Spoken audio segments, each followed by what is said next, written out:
minggu kedua kelas Marxisma bertajuk Dialektika Materialisme yang kedua. Minggu lepas kami dah bentang dah Dialektika Materialisme, dan kami daripada CWI dari Public Buku. Okey, terima kasih Amin. Okey, seperti yang Amin katakan tadi, minggu lepas kita sudah bentang sedikit tentang pengenalan kepada Marxisme. Apa itu Marxisme, apa yang interpretasi popular mengenai Marxisme dan sebagainya lah. So, kita akan sambung. Ini saya dah bagi kertas kepada semua orang. Di aliran kita punya perbincangan hari ini lah, kepada angka yang so sebenarnya kita hari ini akan pergi terus ke dalam dialektika materialisme sedikit seperti yang telah dijanji. Dan introduksi ini saja mungkin akan mengambil masa yang lama sebenarnya kalau kita ikut kursus yang biasa lah, kursus yang kalau nak faham sepenuhnya kursus ke tapi kita akan cuba terangkan dalam 2 ke 3 kali kita akan cuba terangkan lah. So ini adalah pengenalan saja, kena buat banyak research dengan sendiri dengan nama-nama yang saya kenalkan lah. Okey, pertama kita nak bincang tentang dialektikal materialisme. Dialektika materialisme dia ada 2 perkataan lah. Dia ada dialektika dan materialisme.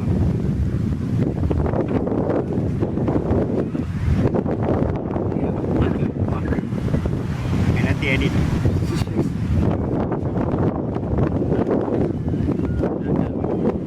Okey. Dialektikal materialisme dia ada 2 perkataan lah. Satu dialektika, satu lagi materialisme. Hari ini kita akan cuba fokus pada inilah, dialektika. Apa itu dialektika? So, kalau kita nak fokus pada dialektika, kita kena tahu apa itu lah. Hari ini kita nak lihat dialektika materialisme lah seperti yang dijanji minggu lepas. So, kita terus pergi ke dialektika materialisme. Dia 2 perkataan lah. Satu dialektika, lagi satu materialisme. So, kita akan lihat hari ini kebanyakan dialektika lah. Apa itu dialektika? So, dialektika ni sebenarnya logik lah. Dia bidang logik. Okey, bidang logik ni apa? Sebenarnya ini adalah salah satu bidang daripada falsafah.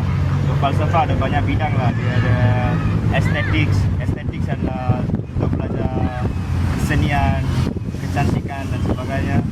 Dia ada ethics. Ethics dia belajar morality, dan ethics manusia lah, macam mana manusia bersopan santun, kenapa dikejam dan sebagainya.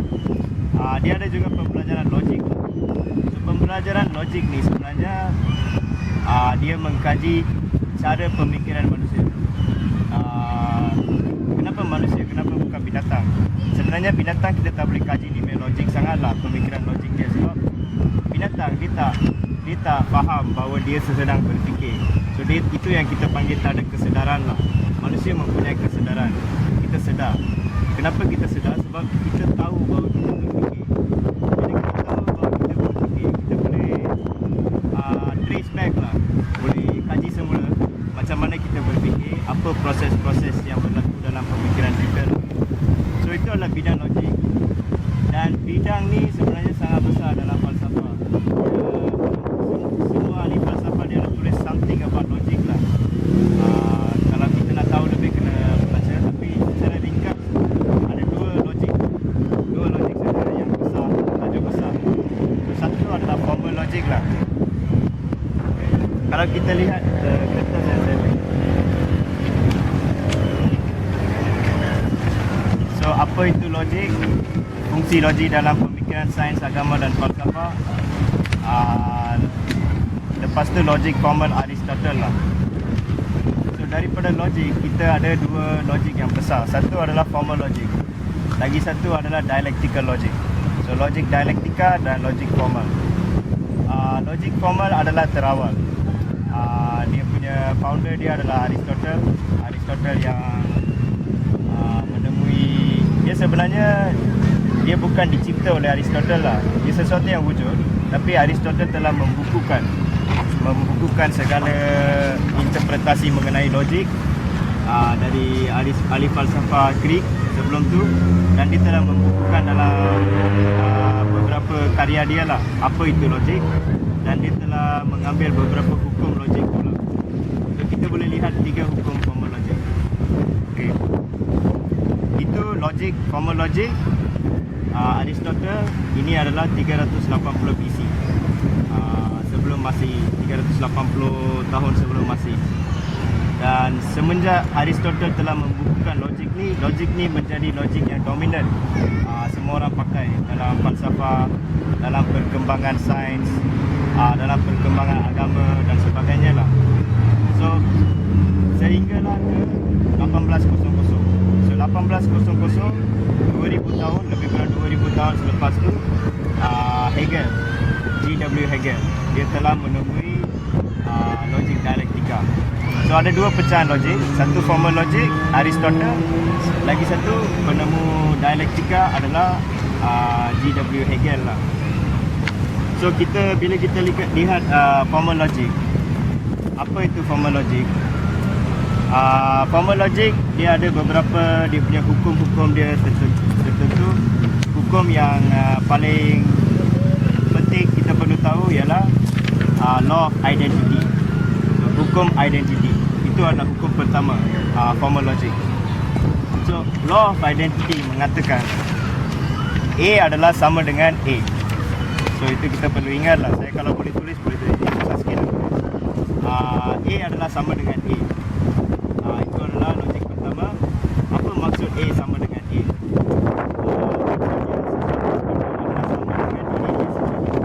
So itu adalah hukum pemikiran kita pertama.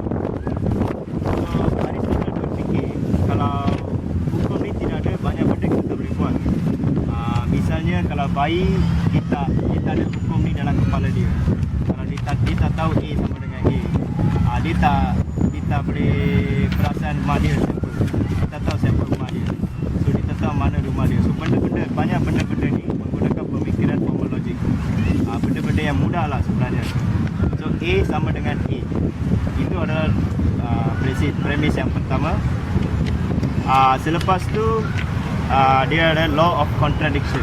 Law of contradiction adalah law of pencanggahan. A tidak boleh tidak A. A tidak boleh bukan A. So kalau Awi adalah Awi, Awi tidak boleh bukan Awi. Saya adalah saya tidak boleh bukan saya. Setakat ni okey, faham. So sebenarnya dia adalah law of identity jugalah. Dia cuma lagi sekali dia kukuhkan lagi dia punya argument. Okay, law yang ketiga dipanggil dalam bahasa Inggeris law of excluded middle. Dia seperti inilah. A adalah B, A adalah sama dengan B ataupun tidak sama dengan B. Dia ada dua sajalah. A boleh sama dengan B ataupun tidak sama dengan B. So kalau kita katakan sebagai contoh, demokrasi sama dengan demokrasi, ia tidak boleh sama dengan diktatorship. Lagi satu contoh, manusia sama dengan manusia, dia tidak boleh sama dengan haiwan. So itu contoh lagi satu lah. So itu adalah 3 law of formal logic. Dan formal logic ni sebenarnya Aristotle ni seorang yang sangat cerdik lah. Kebanyakan bidang falsafah yang kita belajar sekarang daripada Aristotle. Dia yang orang pertama yang telah dapat mengenal pasti hukum-hukum logik ni.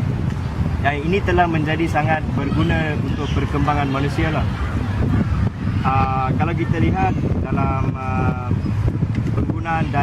penggunaan formal logic dalam sejarah kita, dalam bidang sains banyak, dalam bidang agama Kristian, satu tokoh Thomas Aquinas yang menggunakan formal logic, Aristotle punya formal logic secara khusus, dan telah memperkembangkan agama Kristian. Di Islam juga ada Ibn Sina. Dia adalah pendukung formal logic Aristotle, dan dia telah memperkembangkan agama Islam dan juga banyak sains lah. Bukan kerana dia dalam lagi di dalam lah. Dan formal logic telah digunakan. Tetapi formal logic dia ada dia punya limitasi tertentu dia lah. Limitasi saja.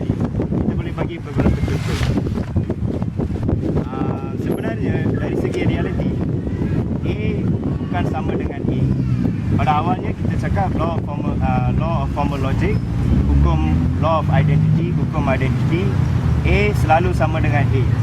Tapi sebenarnya dari realiti A tidak sama dengan A. Kita boleh beri contoh lah.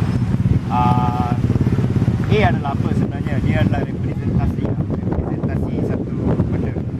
So katakan 1 kilo gula sama dengan 1 kilo gula. So ini contoh yang kalau kita lakukan dalam biologi. Adakah 1 kilo gula selalu sama dengan 1 kilo gula? Sebenarnya ini adalah dari segi realiti ini adalah palsu, sebab bila kita guna sukat yang berlainan, sukat yang lebih sensitif, kita boleh cari perbezaan antara 1 kilo gula dengan gula yang lain. Kalau kita keluar rokok dari satu kotak, keluar 2 batang rokok, 2 tu adalah sama ke 2 batang rokok tu? Dari segi formal logik, ini 2 sama. Tapi kalau kita kaji dengan betul-betul, mungkin ada perbezaan berat ke, perbezaan warna sedikit ke, mesti ada perbezaan. So semua benda ni memang ada perbezaan lah. Itu kita boleh lihat. Tetapi orang akan cakap tapi sesuatu benda tu adalah sama dengan dirinya sendiri. Dia adalah sama. You are, saya adalah sama dengan saya. You are adalah you are, Awi adalah Awi, Benzali adalah Benzali. So dia sama dengan diri dia sendiri. A equals to A. Dia akan reassert lah tu. So untuk itu kita katakan sebenarnya Benzali tak sama dengan Benzali. Ini bergantung Benzali pada tahun bila. So Benzali masa dia umur 5 ke, Benzali masa dia umur 50 ke. So Benzali tak boleh sama dengan Benzali. Kenapa dia tak boleh sama? Sebab ada pergerakan, ada satu pergerakan selalu. Dan pergerakan ini kita panggil masa lah. Selalu masa berlalu dan selalu ada perkembangan dan kita selalu berubah. So satu benda tidak boleh satu benda yang sama. Sebab dia lepas tu ada lagi satu ahli falsafah dia boleh cakap, tapi satu benda tu dia sama dengan benda tu pada masa yang itu, pada saat itu, pada ketika itu. So kalau kita kaji ni, yalah betul lah, Benzali sama dengan Benzali pada umur dia 25. Kalau kita cakap macam tu, dia sama. Itu juga merupakan kita boleh mempertikaikan benda tu juga lah. Macam mana kita boleh cakap saat, apa itu saat, apa itu ketika. So masa ni selalu berubah, dia selalu berubah, dia selalu bergerak, dia takkan stop. So kita tak boleh stop dan cakap Benzali adalah sama dengan Benzali pada masa itu. So itu pun kita tak boleh cakap. So kalau kita kaji formal logik ni dengan lebih detail, kita dapat tahu bahawa dia tidak boleh digunakan untuk benda-benda yang kompleks. Dia boleh digunakan untuk benda-benda yang simple saja. Tetapi sains pada masa itu, perkembangan sains sangat sedikit. So dia memerlukan hukum-hukum yang simple ini untuk berkembang. So dia berkembang sampailah ke 1800 dan ahli pemikir Hegel telah muncul. So itu yang kita katakan sebagai dialectical logic lah. So Hegel menemui satu set logik yang baru. Sebenarnya bukan baru lah, yang lebih advance. Okey, dialektika ni sebenarnya dia ada sejarah dia. Dialektika bukan yang baru. Baru lepas 1800 ada satu pemikiran seperti ini, bukan.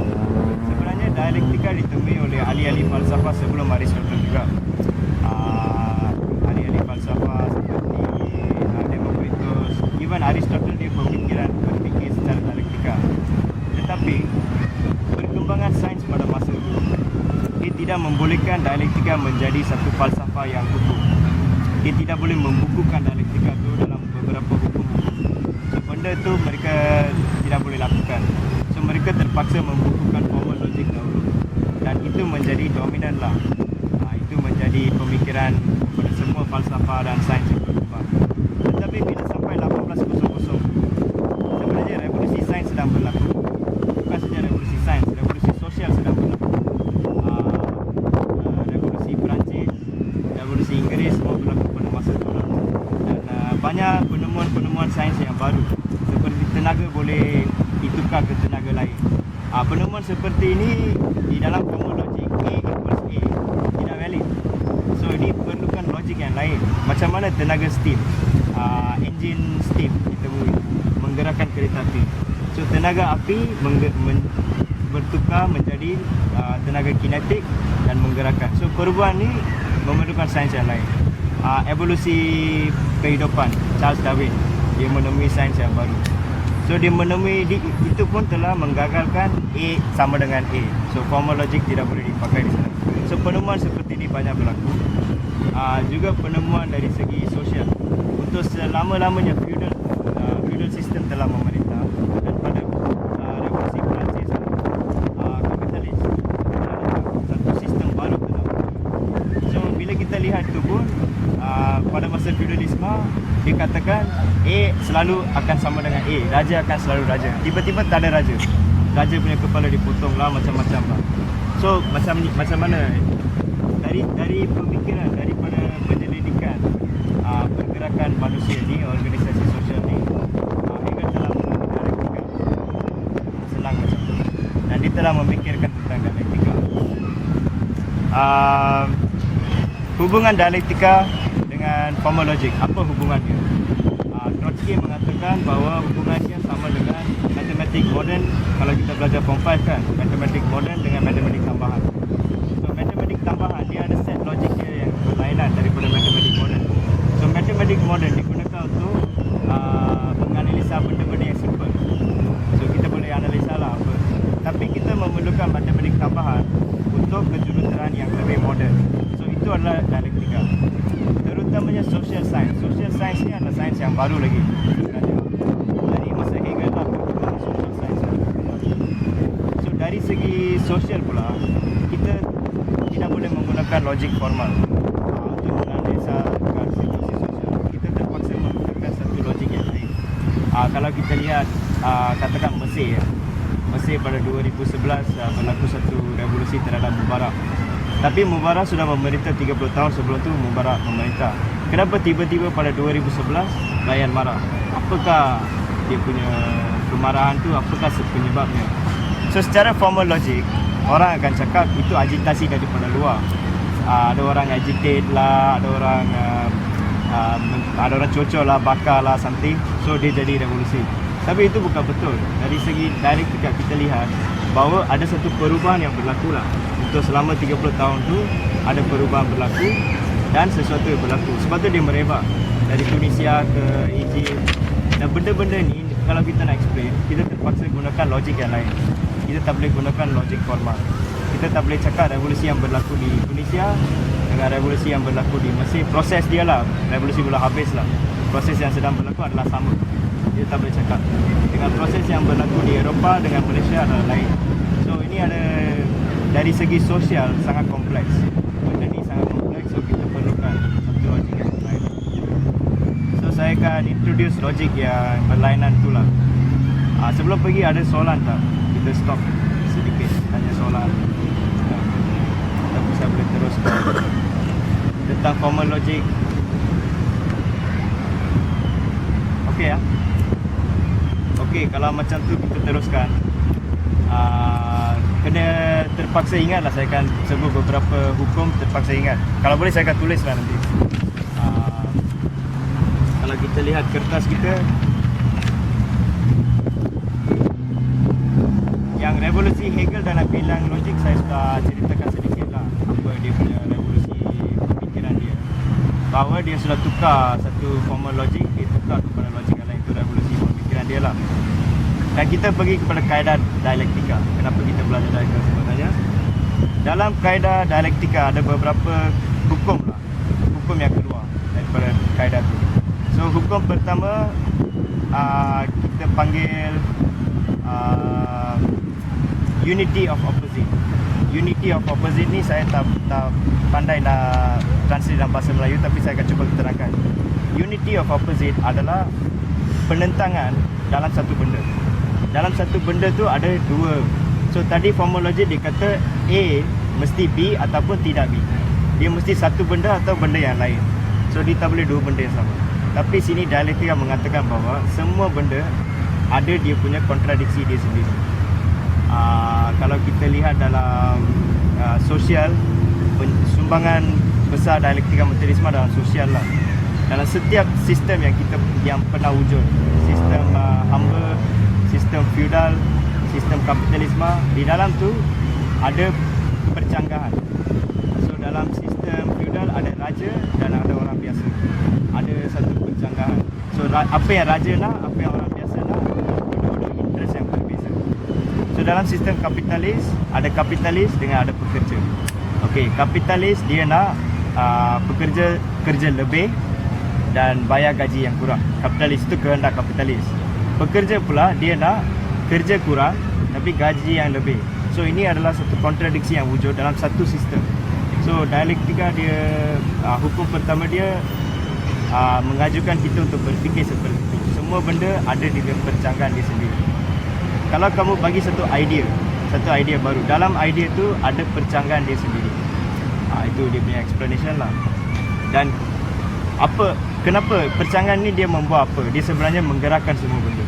Semua benda bergerak disebabkan oleh percanggahan ni. Dia adalah dia punya dalam satu benda ada 30% tarik ke sebelah sini, ada 70% tarik ke sebelah sini. So dia akan bergerak ke sebelah sini sebab 70% tarik sebelah sini. Tapi bila 30% bertambah, kuantiti dia bertambah. Katakan 30% bertambah jadi 50%. Dia akan stop lah. Dia akan stop. Tapi bila 50% ni tambah lagi, dia akan boleh tarik ke arah sini. So itu kita lihat kontradiksi dalam semua benda lah. Kalau kita nak explain dialektika materialisme secara penuh, sebenarnya Marx argue semua benda ni yang wujud, material ke, sosial ke, semua benda ada kontradiksi di dalam.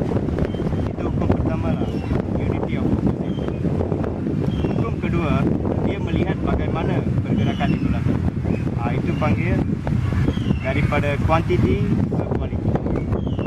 Saya akan terangkan apa itu quantity dan apa itu quality lah. Okay, untuk penerangan ni saya akan gunakan air sebagai contoh. Satu badan air liquid lah. So air H2O yang biasa yang kita minum ada beberapa kualiti dia.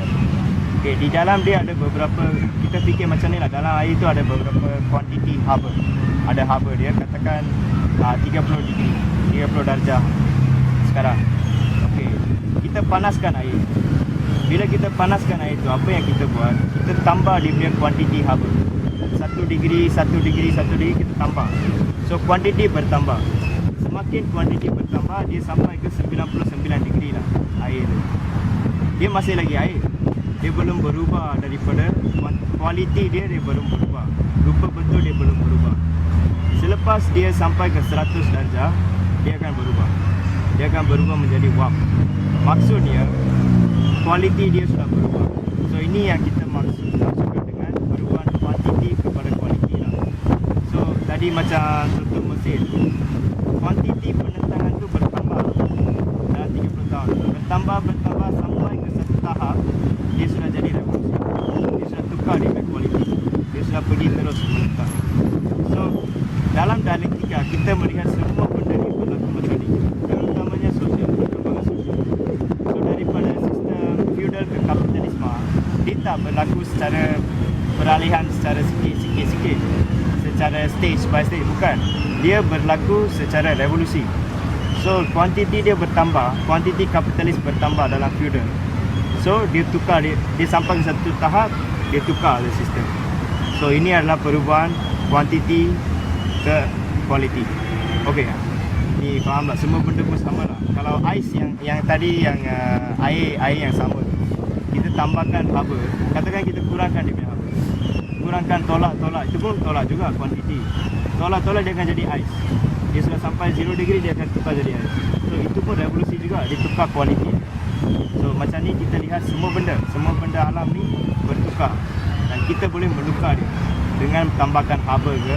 Dan dia tukar dari segi berat, dari segi warna, dari segi rupa, macam-macam lah penukaran dia. Itu hukum dialektika kedua lah. Hukum dialektika ketiga adalah negation of negation. Negation of negation dalam bahasa Melayu, penolakan kepada penolakan. So apa maksudnya? Bila air tu tukar jadi wap, dia sudah menolak air. Maksudnya dia sudah jadi sesuatu yang baru. So dia menolak kualiti lama dia dan menjadi sesuatu yang baru, mengambil kualiti yang baru. So itu maksud negation. So maksud kenapa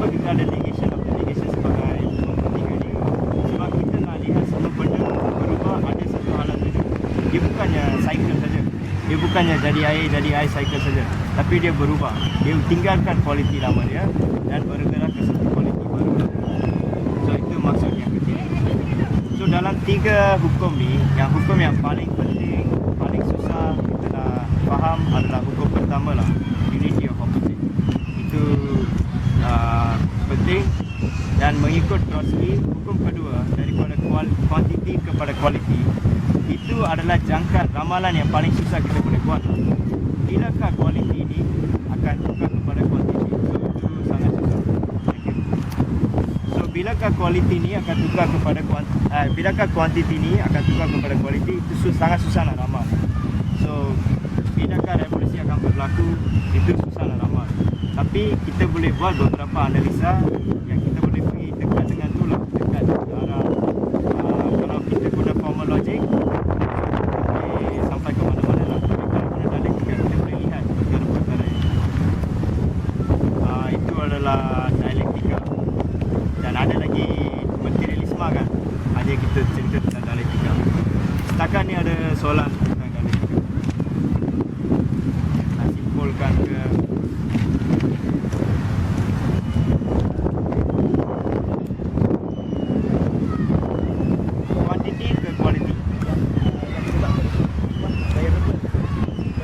Variable. Ya. Tak kisahlah masa ke, Tak kisah masa. ke berat ke, mass ke. Tak variable tak sampai. Persoalan tadi nama apa? Fazrul. Persoalan Fazrul tadi ditanya apakah kuantiti itu variable. Dia tak kisah apa. Ya memang dia variable, dia tak kisah. Tadi contoh air itu saya bagi hover lah. Saya ambil satu faktor sajalah, tapi kita boleh guna faktor lagi untuk mengira kuantiti ke kualiti. Ada lain?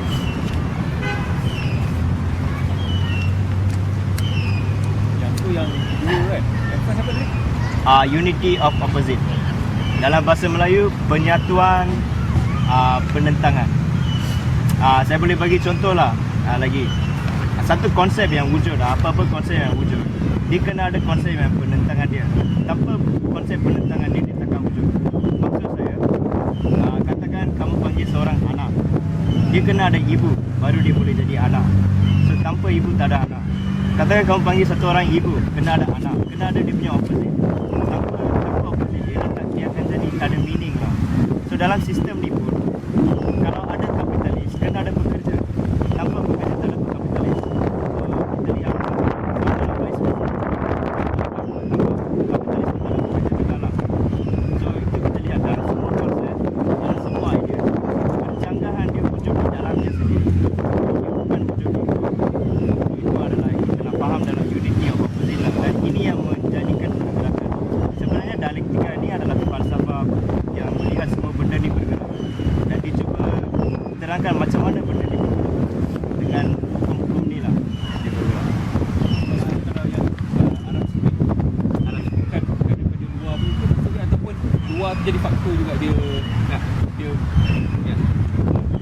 Memang betul ada banyak faktor luaran juga boleh mempengaruhi apa yang berlaku di dalam. Tetapi percanggahan yang wujud di dalam masyarakat Mesir itu, dia asal usul dia dari dalam. Dari dalam tu sendiri percanggahan. Iaitu ada satu diktator dan ada rakyat yang oppress, yang kena tindas. So percanggahan ni wujud di dalam society yang menjadikan rakyat jadi marah, keluar ke jalan raya. Apa penyebab dia? Apa penyebab kualiti dia tukar adalah kuantiti. Rakyat yang marah bertambah tahun ke tahun. Dan dia juga didorong oleh ekonomi jugalah. Ekonomi dari luar ke hubungan ekonomi antara negara-negara lain jugalah. Ada soalan? Okay, macam awak cakap tadi, adanya kapitalis kerana adanya pekerja kerana adanya kapitalis. Boleh tak sampai satu tahap adanya pekerja tetapi tidak ada kapitalis? Pekerja, definisi pekerja itulah soalan yang sama saya boleh tanya. Boleh tak satu tahap adanya anak tanpa ada ibu? So tak boleh wujud anak tanpa ibu. Mesti ada lah. Mesti ada. Kalau ada pekerja, maksud pekerja ni apa? Wage labour lah. Orang yang mengambil kuli untuk menjual tenaga kerja mereka. Ini adalah definisi pekerja. Pekerja pergi ke kilang, jual tenaga dia dan mengambil kuli wujud. Untuk sistem ni berlaku, untuk pekerja wujud, kena ada kapitalis. Tanpa kapitalis, sistem seperti ini tidak mungkin wujud. So, pekerja tidak akan jadi pekerja dalam sistem sosialisme. Satu contoh lah. Pekerja adalah lebih, dia tak ada kapitalis kan, dia tak ada tuan kan, dia yang menjadi tuan kan. So, dalam tu perhubungan sosial akan berubah. So, tak ada kapitalis dalam. Sampai tak pulang pagi lah. Mungkin satu perkataan yang lain. Jadi komunis punya negara tu ada jadi Kalau nak peringkat yang lebih jauh lagi tu, komunisme tu tak ada kelas dan tak ada perbezaan antara. dia akan jadi dia akan dia burst dan maybe dia akan jadi Maka akan berlakulah satu revolusi lah. Bila worker sudah bertambah, ya, maka satu revolusi.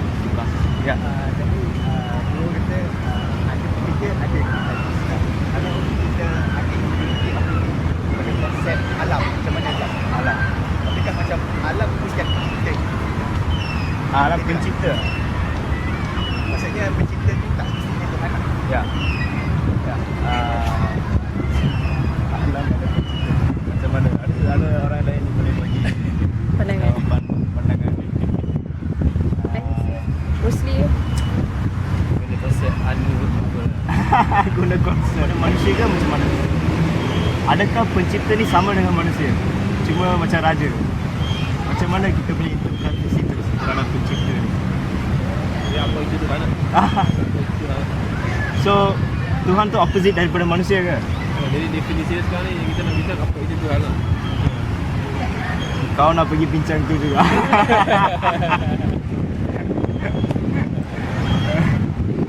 okay, dia pandangan. Dia akan datang balik ke macam mana? Kita nak Oh, dia pergi tandas. Kita Dia dia panggil kawan. okay, saudara tu ada orang nak tanya ke? Ya, Soalan lain? dia bertanya. So jadi macam yang peristiwa kat Mesir tu kan, Ya. yang itu adakah itu satu pendapat ataupun itu memang begitu kalau ikutkan formula logik dialektika yang Yuval sebut tadi? Ya. Sebab Pendapat. Dia adalah analisa. analisa yang menggunakan dialektika ke? Menggunakan sains lah. Ini bukan analisa menggunakan saya punya suka ke. Dia something lah. Dia menggunakan something yang boleh backed by science. So dia boleh prove by science. So dia menggunakan analisa seperti itu. Dia bukan menggunakan analisa apa Pak Nujum ke Nostradamus ke. Bukan macam tu lah. kalau dia nak let's say kalau macam marah dengan cinta. Dia macam mana dia categorize. Ya lah. Kalau saya tengok Awi marah, dia marah. Kenapa saya tahu dia marah? Sebab dia pernah baik. I mean, ada opposite dia, sebab tu saya tahu dia marah. So, tanpa ada satu benda yang opposite daripada marah, saya tak tahu apa tu marah. Betul tak? Sama dengan kegembiraan. Kegembiraan, kalau tak pernah rasa kesusahan, apa tu maksud kegembiraan? So, kalau hari-hari gembira, apa dia maksud kegembiraan? Dia akan hilang maksud dia. Tanpa ada satu opposite, polar opposite lah, bertentangan, iaitu kesusahan, kesedihan. Ada kesedihan, baru kamu faham apa tu kegembiraan. So konsep ni semua adalah konsep pemikiran kita lah. So itulah contoh saya. Maksud dia duality punya ni kan. Bukan dualism. Bukan dualism daripada Descartes. Descartes punya dualism, dia pandang dunia ni dalam dua alam. Satu alam idea, lagi satu alam real. So dia cakap alam real dengan alam idea ni dia lain. Tapi dalam dialektika kita tak cakap alam tu lain. Memang kita faham bahawa interpretasi alam kita lain, mungkin lain. Kita tak faham pokok tu dengan sepenuhnya. Tapi kita boleh pergi dekat dengan mengkaji. So dia bukanlah benda yang lain, benda yang sama. Tapi kita selalu ada interaksi dengan dia. So kalau satu contoh, dulu kita tahu kuning tu sebenarnya dia besar. Tapi sekarang kita tahu tentang fotosintesis lah, apalah dia punya proses-proses dengan pengajian. So kita boleh memahami. Yang dualism tu, tak ada cara bagi manusia untuk memahami alam mistik tu. So itu adalah dua alam berbeza. Bukan dualism lah. adalah unity of opposite, kencangkan di dalam. So sebenarnya dialektika dia melihat semua benda dalam kaitan, connection. Dia ada connection dengan ini. So dia ada opposite macam tu. Perlukan opposite. Tak ada opposite, tak ada lah. Iyalah. Basically, sebab kalau kita seperti yang buat, kalau kita tahu kita perlukan kegembiraan, kalau tak ada kesediaan, kita tak faham apa itu kegembiraan. Maksudnya ada percanggahan lah, percanggahan dalam society ni ada percanggahan. So yang mana kita kena tengok lah, social situation tu menentukan. Ada tak yang kegembiraan tu ada material dia yang menentukan kegembiraan. Sama juga yang kesedihan tu ada material dia. Mengapa ramai orang yang tak ada makanan? So dia ada punya material dia. So kita kena, dia ada dialektik ni, kita kena rujuk kepada material. So sama juga yang soalan saudara tadi, alam ni macam mana alam ni? Okay. Memang ada contradiction. Kalau kita tengok dari segi evolution, Darwin punya teori. Darwin punya teori dia mengatakan bumi ni evolve. Dia bukan static. Okay, kalau contohnya pada satu ketika ini sains menunjukkan satu ketika ada dinosaur dalam dunia ni. Ada banyak bukti yang menunjukkan dinosaur. So 300 million 30 million tahun dulu ada dinosaur. Mengapa dinosaur tak ada sekarang? So dia dinosaur ni macam dia tak boleh wujud disebabkan oleh perubahan.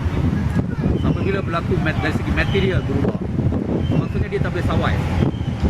Dia tak boleh survive dan disebabkan perubahan material ni, sebanyak benda yang berubah. Even kalau kita tengok dari segi evolution punya teori, manusia dia berubah daripada satu tahap ke satu tahap. Macam contohnya kehidupan kita dalam zaman primitif. Primitif, cara kita lain, culture lain, agama lain, bahasa lain. Pada satu ketika tak ada bahasa langsung. Orang hanya gunakan dia tak perlukan bahasa pada masa itu. Sebab dia punya production ataupun aktiviti dia sangat kurang, sangat rendah. So bahasa basically kita perlukan communication. Bila kita punya production, aktiviti kita bertambah, so kita perlukan banyak perkara, bahasa dan sebagainya. So kita kena tengok ada contradiction, ada dalam proses ni ada contradiction. So contradiction ni penting untuk kita ke tahap yang lebih baik. Sampai bila kita tahu ada contradiction. Macam contohnya dalam capitalist system ni kita tengok banyak contradiction. So kita tahu contradiction yang wujud dalam kapitalisme ni memudaratkan lagi. Apabila kita tahu ni, kita cuba cari yang lebih baik. Apa lebih baik? So, macam kita discuss macam socialism kan. Ada tak socialism boleh menyelesaikan masalah ni? So kita cuba lihat macam mana nak bina ni. So itu saya rasa mungkin boleh memperjelaskan. Apa sebab kalau macam boleh jadi ke maksudnya contradiction ni dia ada contradiction ni tapi dia jadi balik benda yang sama balik. Dia jadi ke ataupun contradiction ni dia akan jadi terus totally benda baru. So dia bergantung kepada rule-rule yang lain lah. Dialektik yang lain. Dan contohnya macam kuantiti kan. Macam contohnya di Malaysia. Rakyat pada 2008 so mereka ramai yang mengundi opposition. Ramai mengundi opposition sebab situasi dah berubah. So kuantiti bertambah kan. Kuantiti bertambah, kualiti pun bertambah. Dia relate pada kualiti. So 20 yang baru-baru ni election pada tahun lalu, so ramai juga. Tapi kualiti dia ada meningkat, tapi kualiti tu tidak memberikan satu impact yang besar. Contohnya macam opposition dia nak ambil power kan. So dia tidak menuju ke arah tu. So maksudnya kuantiti tak cukup lagi. So material tidak cukup ni. So ada elemen-elemen lain lah material kita kena tengok. Mengapa? Mungkin Sabah Sarawak masih lagi menyokong kerajaan. Elemen-elemen yang digunakan oleh ruling class tidak dapat diperjelaskan oleh opposition. So isu-isu macam ni lah, banyak isu kita kena lihat. Mengapa ini tidak berlaku? Jadi maksudnya opposition yang unity of opposition tadi itu opposition tu sebenarnya material ialah material tu ialah reason, is it? Material tu dia sebagai bukti dalam proses tu. Karakter dalam proses tu. Oh. So, sama ada proses tu menuju ke mana. So, material, karakter material tu akan menentukan. Ini objektif dan subjektif lah.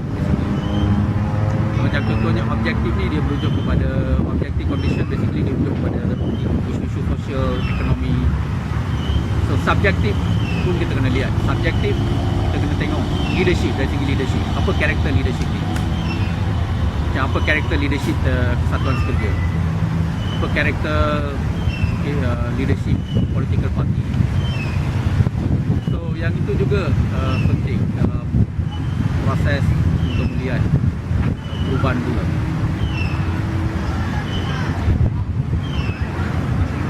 Banyak lah. Benda ni. Banyak.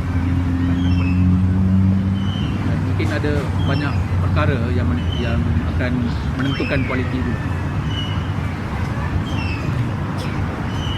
Ada lagi soalan ke? Kita sambung ke? Sambung lah.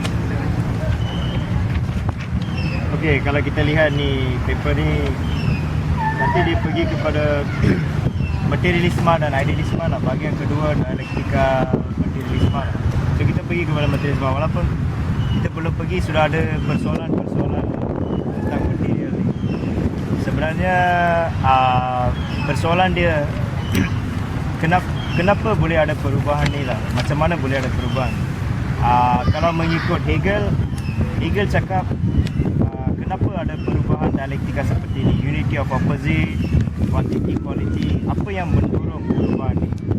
So kalau kita tanya dengan Hegel, dia akan memberi satu jawapan yang idealistik lah. Ini kita panggil idealisme.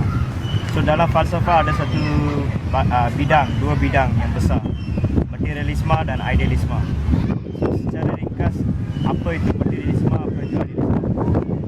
Idealisme dia menganggap bahawa idea itu adalah absolute, ataupun kita punya kesedaran kita, consciousness adalah absolute. Maksud dia wujud selama-lamanya. Dia tak ada orang yang create dia, tak ada orang yang akan hancurkan dia. Dia wujud sebelum adanya bumi, sebelum adanya manusia, dia sudah ada. So dia absolute. So pemikiran yang kita ada ni, kesedaran yang kita ada ni sebenarnya sudah wujud sebelum bumi. So itu adalah pemikiran idealisme. Dan pemikir idealisme dia selalu berfikir bahawa dunia ni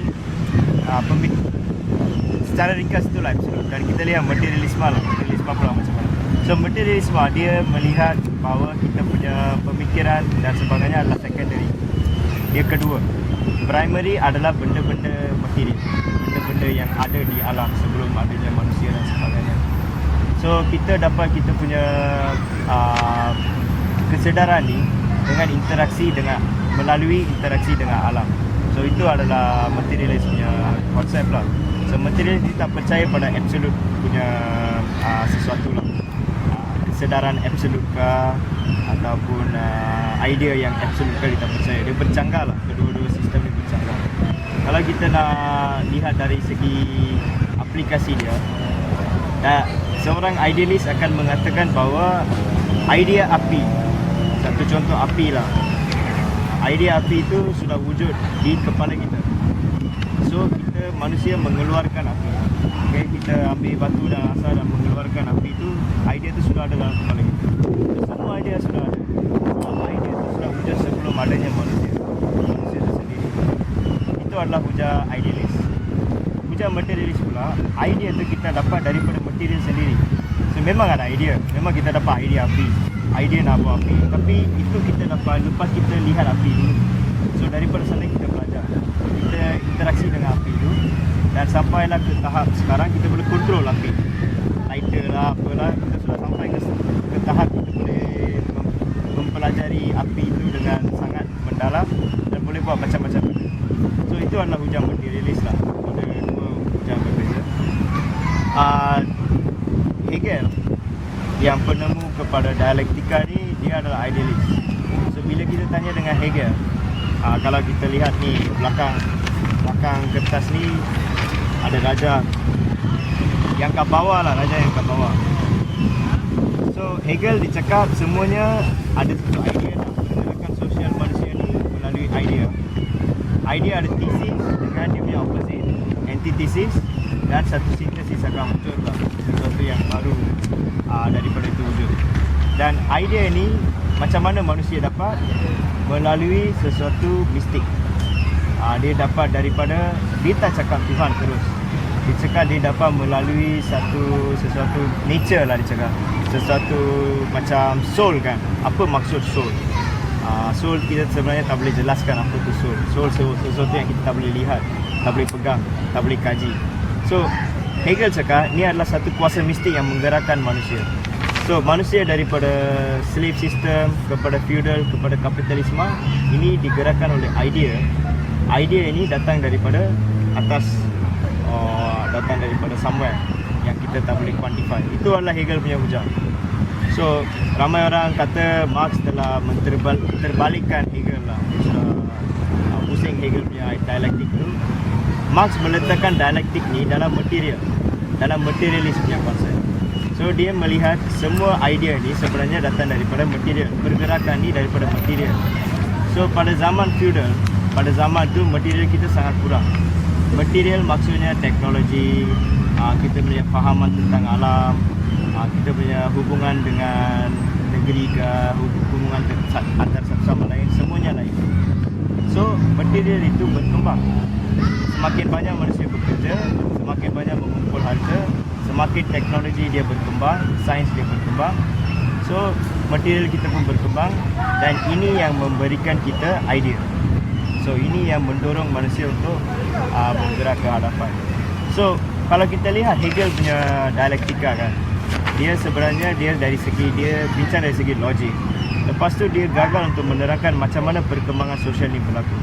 Dia cakap perkembangan sosial ni berlaku dalam idea yang absolute.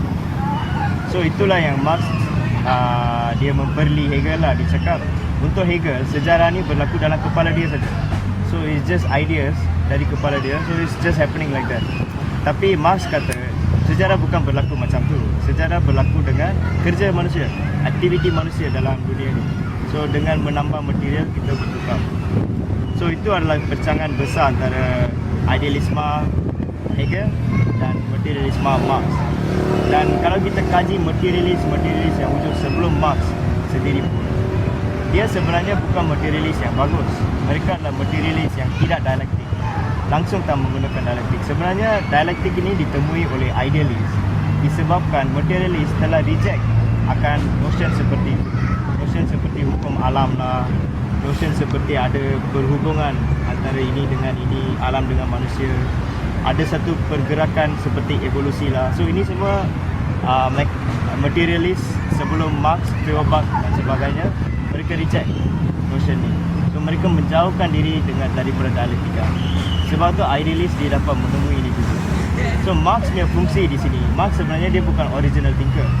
Dia bukan pemikir yang sangat unik ke, bukan. Dia mengambil konsep-konsep daripada mereka. Dan Marx telah meletakkan materialisme dalam dialektik.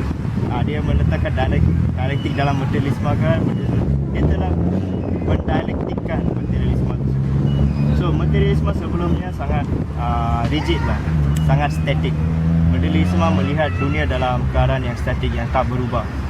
So pokok ni selalu pokok, benda ni selalu macam tu lah. So Marx telah memecahkan materialis itu dan dia telah datang ke arah dialektikal materialisme. So itu adalah dialektikal materialisme lah secara penuh. Satu contoh raja yang ke atas yang ada tulis tu. Ini adalah aplikasi dialektikal materialisme dalam sejarah lah, dalam sejarah perkembangan manusia lah. Kalau kita lihat di kiri ada tulis Ancient World. Ancient World adalah dunia sebelum sejarah lah. Pada awal lah, masa ada slave lah, masa ada hamba dan sebagainya. Lepas tu kita lihat feudal system. Lepas tu bawah tu industrial society. Feudal, sistem feudal dengan society industri lah. So pada ancient world kita tengok thesis dengan antithesis dia.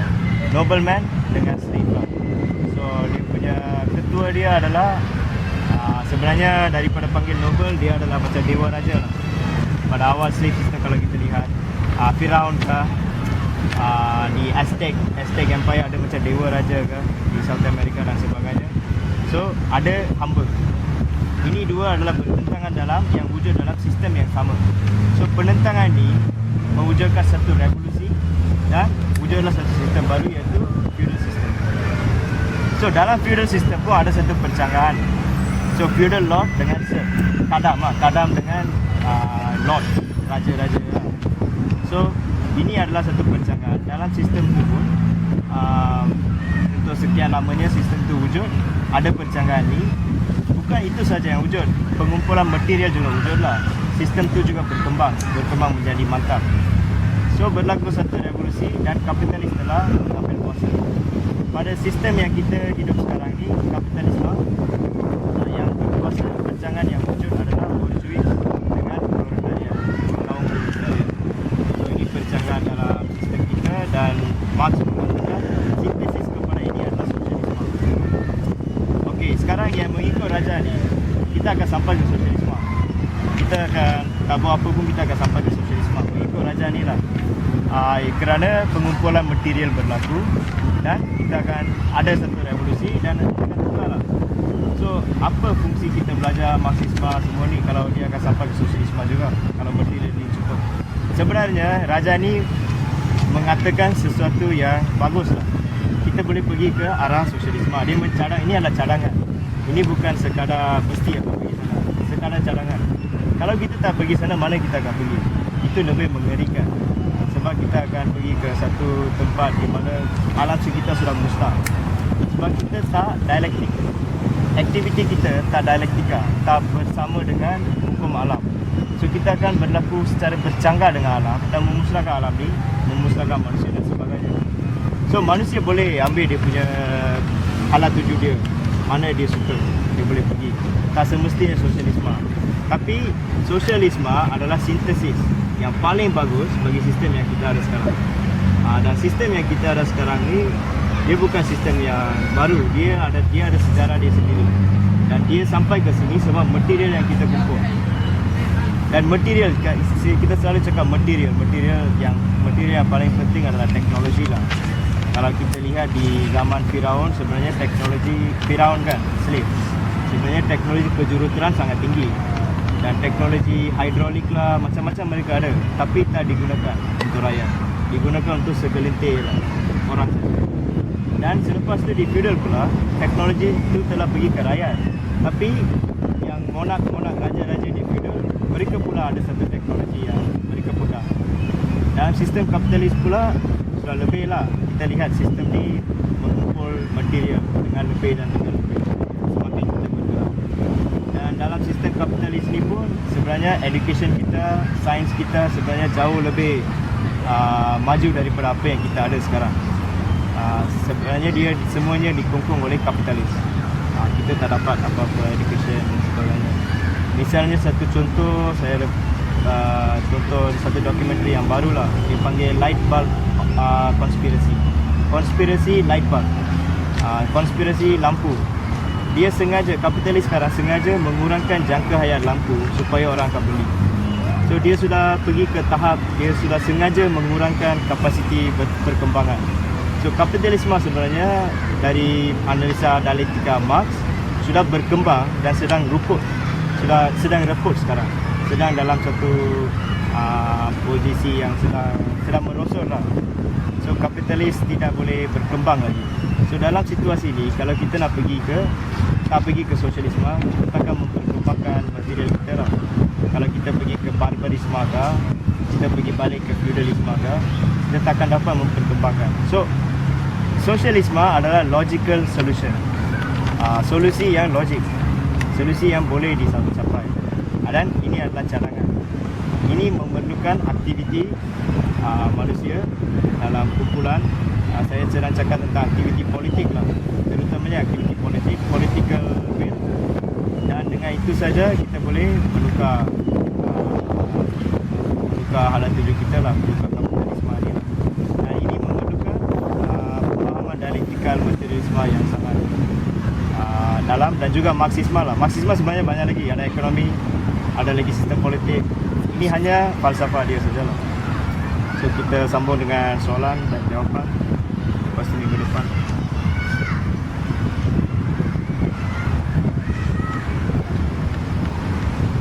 Ada soalan? Ya.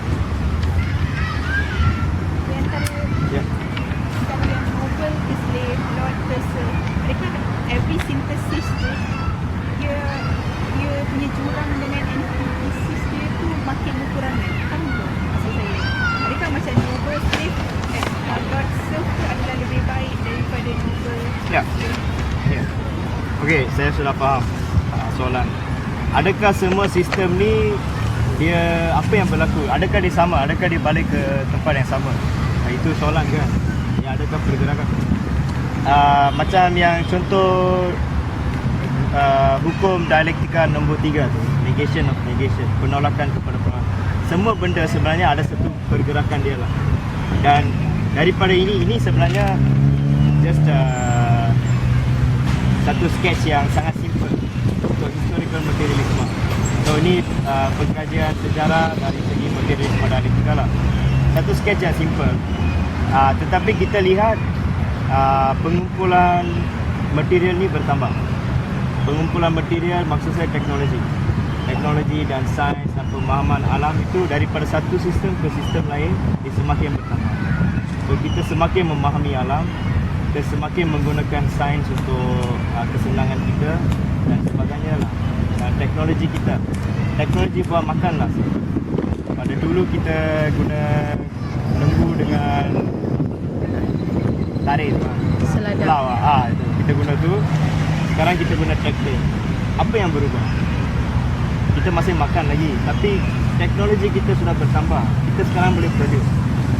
Kalau di masa feudal, kalau berlaku kemarau, ada ramai orang akan mati. Itu adalah hukum alam. Kita menjadi satu yang subjek kepada nature lah. Kalau kemarau ramai mati, kalau banjir ramai mati, tak ada makanan. Sekarang di kapitalisme sebenarnya tak ada benda itu berlaku. Kemarau pun kita boleh hidup. Kenapa? Teknologi kita. So kita sudah selesai. Sebenarnya kita sedang menyelesaikan banyak masalah yang berlaku dalam manusia, sosialiti manusia.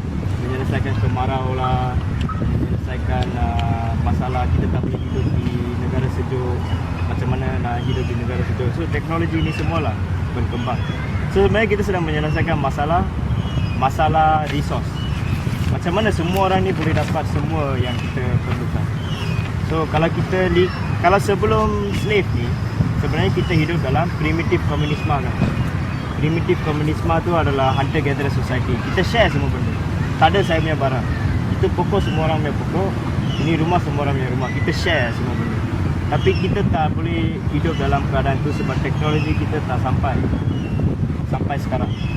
Sekarang kita punya argument kita boleh sampai ke satu tahap di mana semua orang punya keperluan boleh diberikan sebab teknologi kita sudah sampai ke tahap itu. So, material kita sudah cukup. So itu adalah argument lah. Ada satu pergerakan yang berlaku lah. Problem solving yang berlaku. Maksud dia benda ni semua pasal AI tak. Ya. Maksudnya semua benda ni sebenarnya dia ada nature punya pergerakan sebenarnya. Maksudnya dia akan berubah. Maksudnya dia satu hari kita akan berubah juga. Maksudnya kita akan berubah juga. Tapi cukup material tu tak cukup. So maksudnya okay, let's say tadi kapitalis dengan studio ni kan. So dia kata dia akan ada masa pekerja dia akan pertama mungkin tambah dan dia akan jadi positif lah. Dia boleh jadi kan macam dia tambah dan kapitalis pula dia lawan balik dia balik. Dia boleh jadi macam tu juga lah. Boleh jadi macam tu. Ini adalah subjektif lah. Ini bukan deterministik. Determinisme mengatakan itu akan pergi ke sana, tak ada cara lain. Tapi kita lihat ni sebagai subjektif. Apa pun boleh berlaku. Satu contoh, percubaan untuk melakukan sosialisme, untuk finish dengan kapitalisme pada 1917 di Rusia. Russian Revolution. Percubaan yang besar oleh Lenin dan sebagainya, mereka cuba. Tetapi apa yang berlaku? Kapitalisme telah menang balik. Kita telah dapat dia punya kuasa dia balik. So, boleh. pergerakan ni satu saja, dialektika punya semua benda akan bergerak. Ini adalah hukum alam. Tapi dia akan bergerak ke satu halat tu kita tak boleh katakan. Tapi menggunakan analisa dialektik kita boleh ramal lah. Macam mana kalau kita buat apa dia boleh bergerak ke arah itu. Ini dialektik daripada yang tengok daripada sistem kapitalisme semua, sintesis dia is socialist lah, socialism juga. Daripada sistem ni ya, sintesis dia sosialis. Dan kita boleh ada influence dalam ni. Kita sebagai manusia yang bekerja di dalam society ni, kita ada influence. Mana kita nak tarik kita boleh, tapi kena ada pemahaman dialektika yang bagus lah tentang kita kena tahu banyak benda lah tentang apa-apa yang berlaku di dunia ni. So kena ada satu analisa. Kalau kita boleh buat tu sebagai satu organisasi, kita boleh buat banyak benda. Sebenarnya socialism is actually suggestion lah kan. It's a suggestion yang logik. Ya. Bukan suggestion yang tak logik. Suggestion yang sangat logik.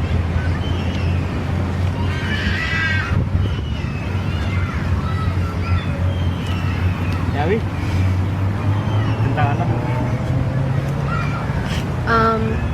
Kenapa kita kena belajar dialektika materialism ni? Apakah fungsi dialektika materialisme? Dia sebenarnya kita tak perlu tahu pun apakah fungsi perut saya sebenarnya. Betul tak? Sebenarnya kita tak perlu tahu. Hari-hari saya makan, tapi ini makanan ni dia pergi digest. Proses yang rumit tu saya tak perlu tahu. Tetapi saya perlu tahu bila saya nak buat sesuatu tentang badan saya. So jika saya tak suka benda yang dalam kapitalisme ni, ada banyak benda yang saya tak suka. Jika saya nak ubah ni, saya perlu tahu macam mana kapitalisme berfungsi dengan detail. Macam mana society ni berfungsi dengan detail. Baru saya boleh cari kelemahan dia dan membaiki sistem. So itu sebab kita sebenarnya parti politik, organisasi politik, perjuangan, bekerja ini semua perlu menggunakan dialektika materialisme. Patut adalah. Tanpa dialektika materialisme, saya percaya dia akan gagal atau dia akan jadi opportuniskan, reactionary.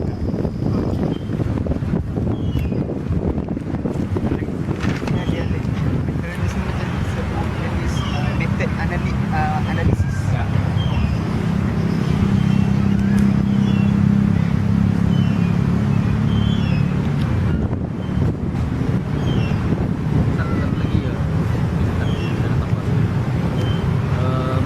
Satu lagi yang kita boleh lihat sekarang dalam sistem ni, actually kapitalisme dia menjustifikasikan banyak perkara dengan menggunakan formal logic. Dia akan mengatakan macam Malaysia ni demokrasi. Okay. So dia menggunakan demokrasi dengan dengan adakan election 5 tahun sekali. Mengatakan negara ini demokrasi. Kerana rakyat terlibat dalam proses ni, dia mengundi dan dia menaikkan satu parti politik.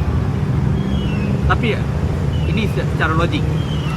Okay, dia mengatakan demokrasi itu sebagai satu logik untuk mengatakan satu kerajaan boleh mengambil kuasa. Tapi dari kita lihat secara halus, mengalusi perkara ini menggunakan dialektik, kita boleh melihat penipuan-penipuan yang dilakukan. Bagaimana dia menggunakan parlimen dan juga pilihan raya, okay, untuk mengaburkan rakyat. Contohnya dalam isu baru-baru ini, isu kenaikan harga barang. Okay, rakyat mengundi untuk kebaikan, untuk menaikkan taraf itu. Tapi dia tak buat yang itu. Tapi kehidupan rakyat semakin sengsara. So kita boleh lihat mengapa kehidupan itu sengsara. So ini berkaitan dengan ekonomi. So apakah kerajaan ini berlandaskan ekonomi apa? So dia berlandaskan ekonomi kapitalis. So ekonomi kapitalis dia punya logik dia untuk memanfaatkan, memaksimumkan keuntungan. So maksudnya apabila you memaksimumkan keuntungan, maksudnya you akan menganaktirikan keperluan. So keperluan akan diabaikan. So, itu yang berlaku.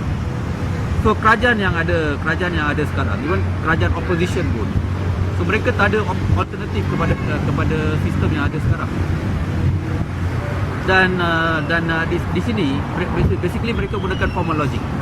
Even apabila isu minimum wage, gaji minima dibincangkan, so opposition membantah untuk ringgit, 1,500. So basically mereka punya argument adalah untuk free market. Okay, 1,500 ni tak rasional. Tapi untuk rakyat biasa memang rasional. Majority kalau kita tengok dia punya kehidupan memang sengsara. 700 ramai yang masih gaji dia yang 700 ni. So, boleh tak kita hidup dengan 700? So dia tak penting. Yang penting dia sebab dia ni free market. Tapi rakyat dia berdasar dia perlukan keperluan. So ada contradiction di sini. So isi yang pemahaman tentang isu sosial dan ekonomi ni memerlukan yang dialectic materialism.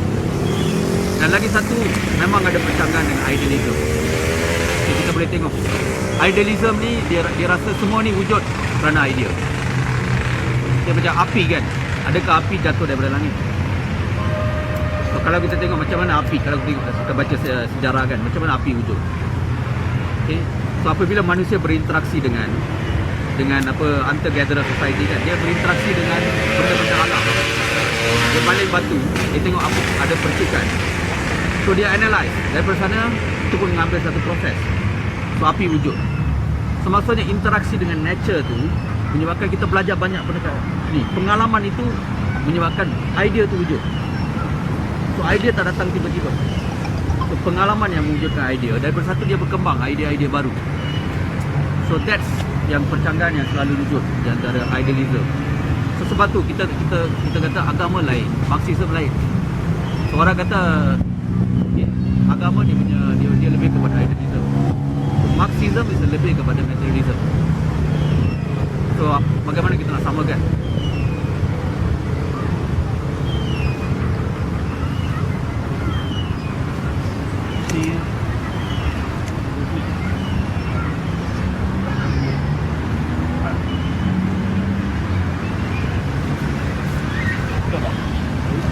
Abi ada apa-apa pertanyaan Abi?